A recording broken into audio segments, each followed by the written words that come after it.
Pursuant to the rule, the gentleman from Massachusetts is recognized for 5 minutes in support of his motion. Thank you, Mr. Speaker. This is the final amendment to this bill. It will not kill the bill, and it won't send it back to committee. If adopted, we'll then vote on the passage of the bill as amended. Mr. Speaker, when families in my district and across the country sit around the kitchen table and try to balance their budgets, they know that costs don't stay the same every year. They know the price of milk and gas and college and health care all go up. Yet H.R. 3578, left unamended, holds the budgetary baseline constant instead of allowing it to reflect increases in costs, making simple inflation adjustments look like increases in spending. Ignoring increases in costs will dramatically lower program levels in the baseline. Translated, this means that the priorities we support to help sustain the middle class and those aspiring to it, the programs we pay our taxes to support, will be cut as inflation eats into the accounts set in the budget. The Republican majority argues that America's middle class must make even more sacrifices to address our debt. The majority's mantra is that austerity alone, spending cuts focused only on non-defense discretionary domestic spending with no additional revenue and without closing any special interest tax loopholes, is all they think should be done. Never mind that it's largely their policies enforced under the last administration, aided and abetted by the then Federal Reserve Board chairman, that were largely responsible for the debt situation. Never mind that Federal Chairman Alan Greenspan has since testified that this was wrong, that his unconstrained free market winner-take-all theory had never worked in his 80-plus year lifespan. Never mind that in the 1970s, we used to spend 5% of our national income on discretionary domestic spending, like education, job training, health, research, veterans, and infrastructure, and more recently, we've already pared that back to 2.5%. With this bill, the majority tries to balance the budget on the backs of workers, middle-class families, and small businesses in society's most challenged. They refuse to consider a fair distribution of our tax obligations. They even refuse to close special interest tax loopholes. The bill, if not amended, chooses shielding the extraordinarily well-off from any fair share of taxes over sustaining Pell Grants, student assistance promising opportunity to families. They choose allowing hedge fund managers the benefit of especially low tax rates over Meals on Wheels for seniors. And they choose special tax credits for the mature, extremely profitable oil and gas companies over providing security of housing for homeless veterans returning from duty in Iraq and Afghanistan.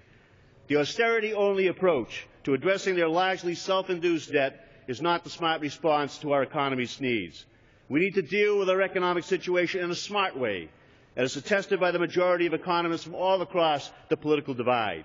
We need a gradual approach, balanced between spending cuts and revenues fairly distributed. Those need to be appropriately targeted in amount, share, and time, and not applied in a bludgeon fashion like this bill on the floor today. Choking off the middle class by cutting spending for education, health, jobs, job training, research, senior care, and our obligations to veterans is short-sighted.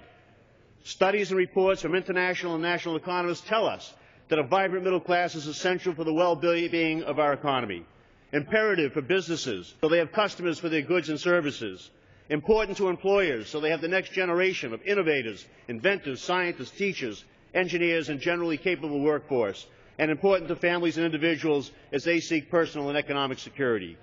We shouldn't need to argue the important moral imperative of meeting our obligations to those suffering from debilitating health conditions and the families that support them, or to have the care of our seniors, especially those aged, alone, and poor, nor of our duty to our military forces, especially the wounded and disabled.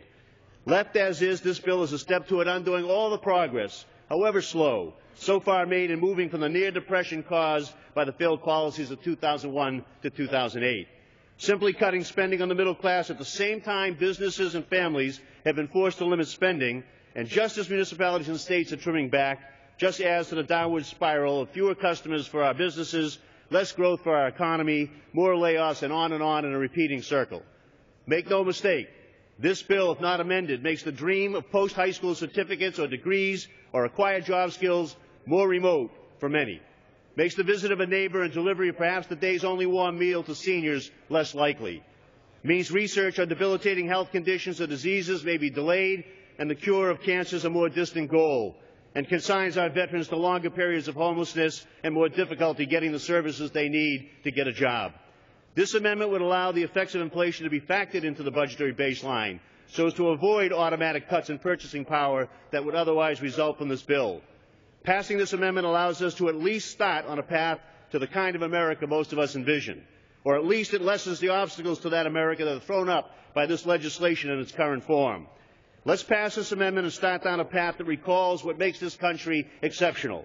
The notion that everyone, no matter what economic or social condition one is born into, should have an equal opportunity to reach our goals. To an America reflecting its people should shoulder and will shoulder any burden, suffer any sacrifice if shared fairly. Let's pass this amendment and add back at least a modest degree of balance and fairness. Mr. Chairman, I would hope that for those who count on us to be fair and just, or to make smart, targeted, and balanced approaches to our complex challenges, we could at least do that. I yield back the balance of my time and urge support of this amendment. What purpose is the gentleman from Georgia?